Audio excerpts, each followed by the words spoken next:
Nikah itu oleh Allah, perempuan yang kita nikahin itu oleh Allah disebut surga. Saya punya bukti, misalnya gini ayat ya, wala tangkihul musyrikati hatta yu'min wala amatum mu'minatun khairum min musyrikati walau a'jabatkum. Terusannya ayat wala tangkihul musyrikina hatta yu'minu wala abdu mu'minun khairum min musyriki walau a'jabakum. Terusannya ayat ulaika yad'una ilan nar. Para musyrikah yang ingin kamu nikahi karena mereka non muslim atau kafirah atau musyrikah itu hanya mengajak kamu masuk neraka. Maksudnya ngajak itu kan bisa saja kamu tertarik perempuan tadi sampai kompromi merubah akidah kamu. Terusannya ayat wallahu yad'u ilal jannah. Harusnya dengan perbandingan kamu jangan menikahi musyrikah. Logika perbandingannya kan wallahu yad'u ila nikahil mu'minah. Saya ulang lagi, harusnya muqabalahnya kan wallahu yad'u ila nikahil mu'minah. Allah mengajak kamu supaya menikahi mu'minah. Tapi kata mukminah sama Allah diganti wallahu yad'u ilal jannah. Allah mengajak kamu masuk surga, ila nikahil mu'minah. Artinya gini, setiap kamu hubungan intim sama istri kamu itu adalah menjadi kamu tidak zina. Jadi kalau kamu tidak zina, barokahnya istri kamu ini penopang kamu masuk surga. Makanya Rasulullah pernah ditanya, ibadah itu apa saja? Nabi secara ringan diantara jawabannya, wa fi buti ahadikum shadaqah. Sudah kamu ngumpulin istri kamu itu ya ibadah. Terus kata sahabat-sahabat, ya Rasulullah ayati ahaduna syahwatahu wa walahu ajrun. Yang benar saja Rasulullah, masa urusan gitu dapat pahala gitu. Nabi jawabannya ya enteng, alai salawatu fi haramin aka'ana ali wisrun. Kalau dia salah yang dikeloni kan ya dosa. Berarti kalau ngeloni yang benar juga pahala. Berarti istri kamu itu jannah surga. Cuma jannah yang agak aneh karena rewel itu agak aneh. Jadi itu jannah yang agak aneh. Maka supaya jannah ini tidak aneh, kata Rasulullah itu cara bersuami istri itu kata Rasulullah halla jariyatan tula ibuka wa tula ibuka. Sebagian riwayat halla jariyatan tudhafikuha wa tudhafikuka.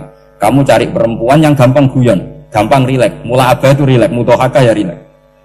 Saya berkali-kali cerita, saya ini termasuk orang yang nggak pernah diskusi penting sama istri saya. Karena takut tegang. Biasanya kalau tegang itu yang suaminya kalah. Jadi saya itu nggak pernah diskusi penting. Saya kemarin mau ke Pasuruan ya, mau ke Peloso itu ditanya, mau kemana? Ya nggak tahu. Terus pulangnya kapan? Ya nggak tahu. Uang kok roh-rohan. Ya saya seneng saja. Nggak roh itu artinya kan bodoh. Orang bodoh itu nggak mukallaf, artinya nggak dosa kata saya. Jadi saya ngambil hikmahnya saja. Ditakoi kok jawabannya ora jelas. Ora jelas itu misteri. Memang dunia itu penuh misteri. Pokoknya tak itu. Pokoknya yang kira-kira itu jadi tidak penting. Rasulullah tuh kalau debat sama istrinya ya milih gitu, milih mula abah mutohaka. Saya punya sekian cerita betapa Rasulullah tuh relate ngadepin cemburu-cemburunan. Sayyidah Khadijah tentu orang yang super bagi Rasulullah. Sampai ketika adiknya Sayyidah Khadijah, kalau nggak salah namanya itu Halah itu, kalau datang itu Rasulullah itu menjamu karena mengingatkan suara Khadijah. Kalau muji Khadijah itu sudah langit Rasulullah. Sehingga Aisyah itu cemburu.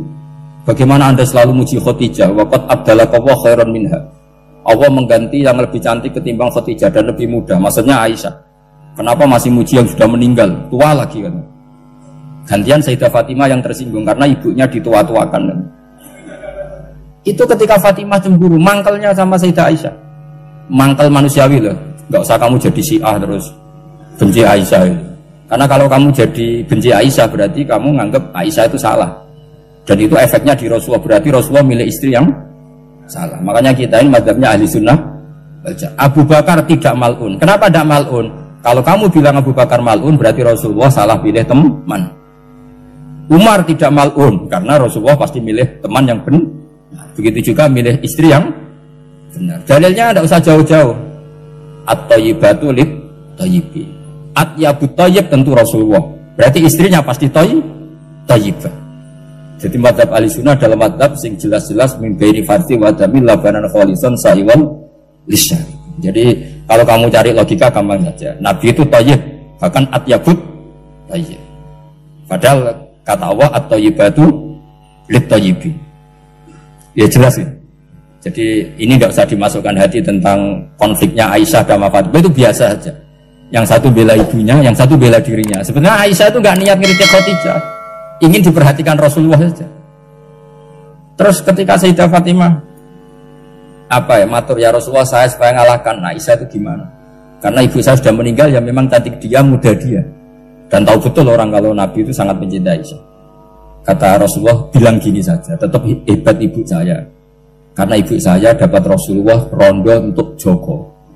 Kowe ayu kaya apa iku untuk duduk. Jadi rileks saja Rasulullah. Akhirnya ya semenjak itu enggak ngeritik lagi. Bahaya ini kalau ngeritik. Khadijah itu kan sudah umur 40 tahun. Janda dapat Joko. Aisyah perawan untuk duduk. Keren mana? Keren Khadijah. Jadi tidak semua masalah itu Nabi itu menyelesaikan cara ekstrim. Nabi itu biasa melabah. Santai rileks. Nah, kalau para mbak-mbak ini ingin jadi surga yang enggak aneh, syaratnya jangan rewel, karena di surga itu enggak boleh ada orang rewel. Tapi kalau enggak rewel sementara suami kamu enggak bener, ini namanya goblok. Maka kata Mbak Mun kalau ngijazahi santri-santrinya, "Cung bojone kudu rewel, enggak ngono fakir," kata Mbak Mun. Tapi santri yang di belakang gremeng, "Iya, Mbah, nak fakir, nak jantungan mati." Makanya sering itu. Jadi di antara ulumil Quran itu ada istilah maudhi'ul mudmar mengganti maudhi'ud dhamir atau maudhi'ul lafzi menggantikan lafdan akhar. Itu memang agak jadi medhi ilmu tafsir, tapi bagi pelakunya itu menjadi gampang. Ya tadi, ketika Allah melarang nikah hal musyrikah, saya ulang lagi. Ketika Allah melarang nikah hal musyrikah, normalnya perbandingannya kan wallahu yad'u ila nikahil mu'minah. Tapi sama Allah digenti, wallahu yad'u ilal jannah. Itu menunjukkan bahwa nikahul mukminah adalah al jannah. Karena kamu hubungan intim ya ibadah, diwabuk kowe sabar ya ibadah, nafkah ya ibadah, neng-nengan kejahatan senjata juga ibadah. Seru Bang, neng-nengan itu seru. Karena memang di antara sistem tubuh kita itu butuh masa-masa jeda. Mari cerdas. Karena tubuh kita ini tidak hanya butuh seneng, tapi juga butuh susah. Susah itu melahirkan kearifan. Jajal bojomu tahu minggat, mesti kearifan kamu meningkat. Jadi minggat itu ya penting. Nikmati saja. Loh, ini saya nggak ngajari keburukan. Memang mau seperti itu. Nah, saya berharap ilmu usul fikih ini tidak boleh hilang. Karena dengan ilmu usul fikih kita tahu mubah adalah tarkul haram dan tarkul haram adalah wajib. Maka Allah sering sekali membicarakan sesuatu yang mubah itu superior. Kayak tadi wa min ayatihi manamukum billaili wan. Nah, termasuk ayatnya Allah adalah kami itu tidur. Cara berpikir tadi, kalau saya tidak tidur sakit, kalau sakit habis biaya banyak. Sementara tidur hanya butuh seperti ini.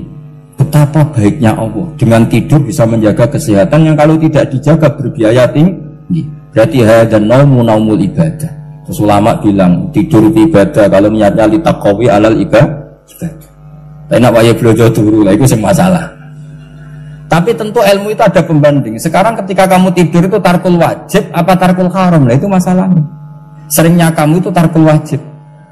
Waya mulang turu, waya ngantor wong kerja turu. Lah itu tarkul haram atau tarkul wajib?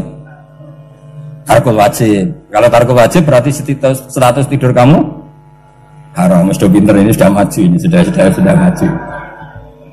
Jadi saya belajar usul fikih lagi-lagi karena untuk menjadi mufassir itu harus menguasai balaghah, menguasai usul fikih, menguasai lisanul arabi.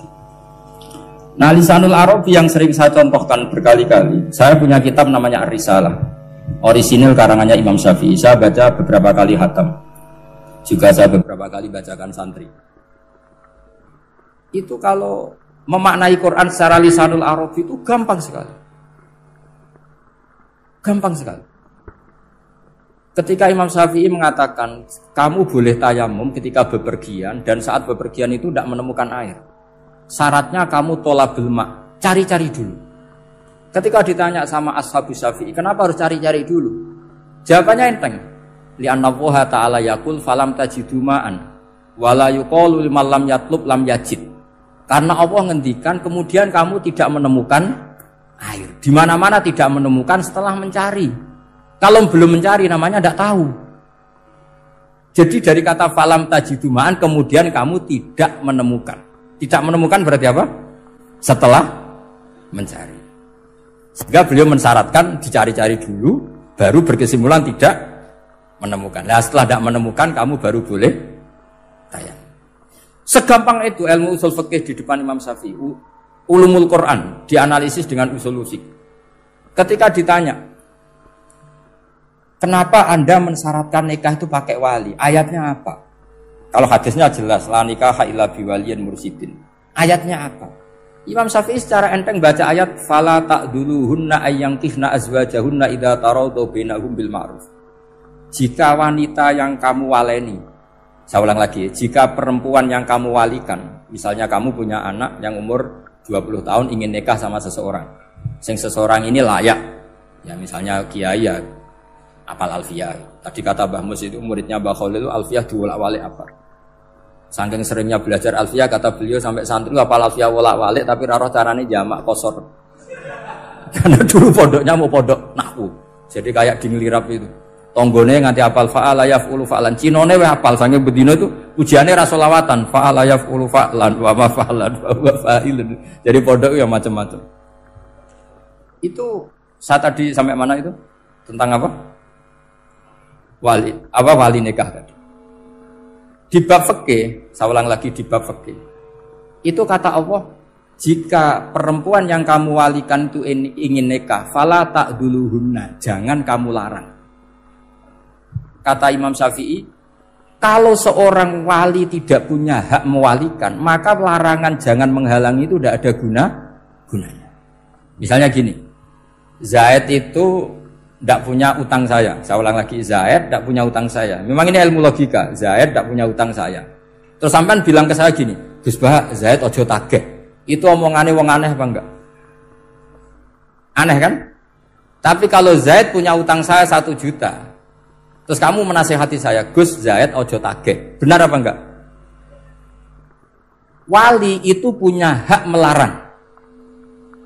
Saya ulang lagi, wali berarti punya hak melarang putrinya tidak nikah. Sehingga diperintahkan Allah, kamu jangan pernah melarang. Berarti punya hak melarang. Kayak tadi, Gus ojo tageh, berarti aku dia hak nageh.